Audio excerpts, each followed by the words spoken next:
ಇಷ್ಟೆಲ್ಲ ಮಾಡಿದ್ರು ಸಹ ವಿದ್ಯಾವಂತರ ಅರ್ಥ ಮಾಡ್ಕೊಳ್ಬಹುದಿತ್ತಲ್ಲ. ಪ್ರಜ್ಞಾವಂತ ಯುವಕರು ಇದು ದ್ವೇಷ ಭಾಷಣನ ಅಥವಾ ಇದು ಕೋಮುವಾದ ಸಂಘಟನೆನ, ಇದ್ರಲ್ಲಿ ನಾವು ಭಾಗಿಯಾಗಬಾರ್ದ ಅನ್ನೋದ್ರ ಯಾಕೆ ತಿಳ್ಕೊಳಕ್ ಪ್ರಯತ್ನ ಪಡ್ತಾ ಇಲ್ಲ ಸರ್?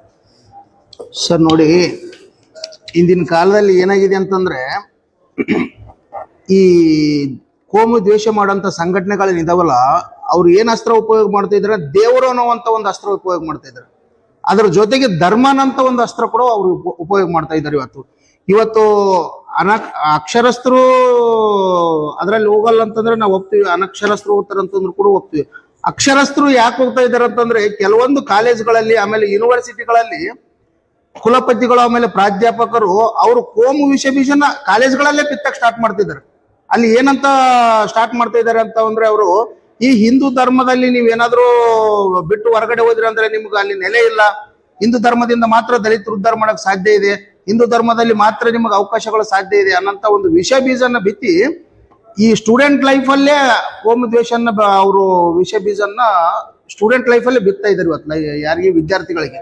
ಹಾಗಾಗಿ ನಾವೇನ್ ಮಾಡ್ಬೇಕಂತಂದ್ರೆ, ಕೆಲವೊಂದು ವಿಶ್ವವಿದ್ಯಾಲಯಗಳಲ್ಲಿ ಈ ತರ ಅಹಿತಕರ ಘಟನೆಗಳು ನಡೆಯುವಂತ ವಿಶ್ವವಿದ್ಯಾಲಯಗಳಲ್ಲಿ ಸೂಕ್ಷ್ಮವಾಗಿ ಗಮನಿಸಂತ ಕೆಲಸ ನಾವು ಮಾಡ್ಬೇಕಾಗುತ್ತೆ. ಇವತ್ತಲ್ಲಿ ಸೂಕ್ಷ್ಮವಾಗಿ ಅಂತಂದ್ರೆ ಯಾವ ತರ ಅಂತಂದ್ರೆ, ನಮ್ಮ ವಿದ್ಯಾರ್ಥಿಗಳು ಇರ್ತಾರೆ ಅಲ್ಲಿ ಏನೇನ್ ನಡೀತವೆ, ಅಲ್ಲಿ ಕುಲಪತಿಗಳು ಏನು ಹೇಳ್ತಾ ಇದ್ದಾರೆ, ಆಮೇಲೆ ಅಲ್ಲಿ ಇರೋಂಥ ಪ್ರಾಧ್ಯಾಪಕರು ಯಾವ ತರ ಟೀಚ್ ಮಾಡ್ತಾ ಇದ್ದಾರೆ, ಇವ್ರನ್ನ ನೋಡ್ಕೊಂಡು ನಾವು ಚಿಗುರುವಂತ ಸಂದರ್ಭದಲ್ಲಿ ಅದನ್ನ ಅಲ್ಲೇ ಚೂಟ್ ಹಾಕ್ಬಿಟ್ರೆ ಮುಂದಿನ ದಿನಗಳಲ್ಲಿ ಆ ತರ ಆಗಲ್ಲ.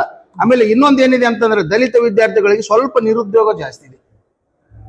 ಕೆಲಸ ಇರೋರು ಯಾವತ್ತು ಇನ್ನೊಂದು ಕಡೆ ಗಮನ ಕೊಡಲ್ಲ, ಕೆಲಸ ಇರ್ಲಾರ್ದವ್ರು ಇನ್ನೊಂದು ಕಡೆ ಗಮನ ಕೊಡೋದು ಅದು ಸಹಜ. ಅದು ನಾವೇನ್ ಮಾಡ್ಬೇಕಂದ್ರೆ, ನಮ್ಮ ದಲಿತ ವಿದ್ಯಾರ್ಥಿಗಳಿಗಾಯ್ತು ನಿರುದ್ಯೋಗಿಗಳಿಗಾಯ್ತು ಕೆಲವೊಂದು ತರಬೇತಿಗಳು ಕೊಡ್ಬೇಕಾಗುತ್ತೆ. ನಾವು ನಮ್ಮ ಸರ್ಕಾರ, ಕಾಂಗ್ರೆಸ್ ಸರ್ಕಾರನೇ ಇದೆ, ತರಬೇತಿಗಳು ಕೊಟ್ಟಾಗ ಮಾತ್ರ ಅಂತ ಸಂಘಟನೆಗಳಲ್ಲಿ ಹೋಗಕ್ಕೆ ಕಡಿಮೆ ಆಗತ್ತೆ ಅನ್ನೋದು ನನ್ನ ಅಭಿಪ್ರಾಯ.